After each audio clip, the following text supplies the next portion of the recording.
कलम आपका है, मर्जी आपकी है, ताकत आपकी है, आधा घंटा का समय है। अगर अरबी लिखना चाहेंगे कोई रोकेगा आपको? हिंदी लिखना चाहेंगे कोई रोकेगा आपको? इंग्लिश उसमें लिखना चाहेंगे कोई रोकेगा आपको? उर्दू लिखना चाहेंगे कोई रोकेगा आपको? नहीं रोक सकता। इसी तरह एक माँ है, माँ जब माँ की गोद में बेटा आता है, माँ की गोद में बेटी आती है, वो बेटा बेटी सादा कागज है, उसके परवरिश में माँ को लगाया जाता है।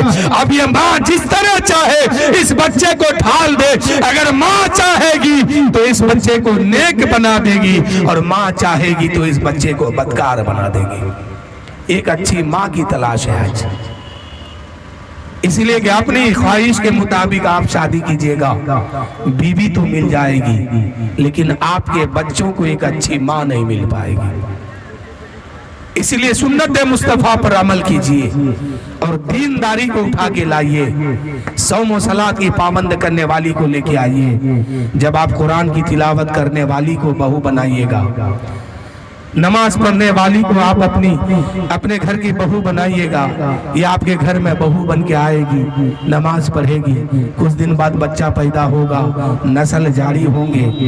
यही बच्चा हद्दे बुलूगियत को पार करने लगेगा, 7 साल को पार करेगा, उसकी माँ कहेगी अब तुम पर नमाज का मसला लागू होता है, नमाज पढ़। सख्ती करेगी, 10 साल होगा, सख्ती करेगी, कहे मेरे बेटे अब जो करना है तू कर लिया, आज से तुमको नमाज पढ़नी है, पंजगाना नमाज में अपनी जिंदगी गुजारनी है। ऐ मेरी बेटी अब तुम्हें पर्दे के साथ रहनी है, इसलिए कि इस्लाम का कानून है कि औरत जितनी पर्दे में रहती है उतने वो जन्नत के करीब होती है। अब तुम्हें बेपर्दगी के साथ नहीं बाहर निकलनी है, अब तुम्हें पर्दे के अंदर रहनी है, नमाज पढ़नी है, सौम सलात की पाबंद करनी है।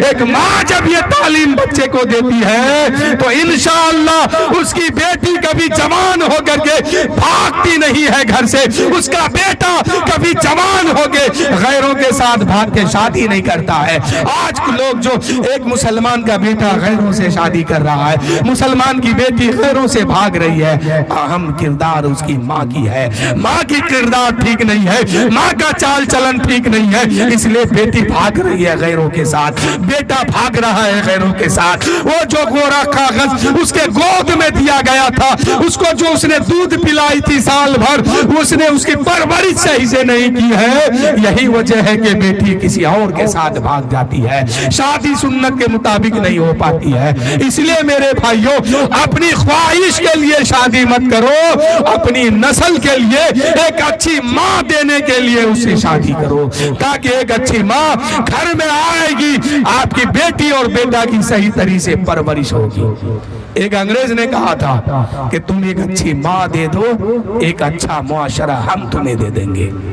एक अच्छी माँ दो, एक अच्छा मोहल्ला हम तुम्हें बना देंगे। तो इसीलिए मेरे भाइयों शादी करते हैं, दौलत के कोई फायदा नहीं है। कितनी दौलत लीजिएगा, कितना दिन खाइएगा, कुछ दिन बाद खत्म होगा।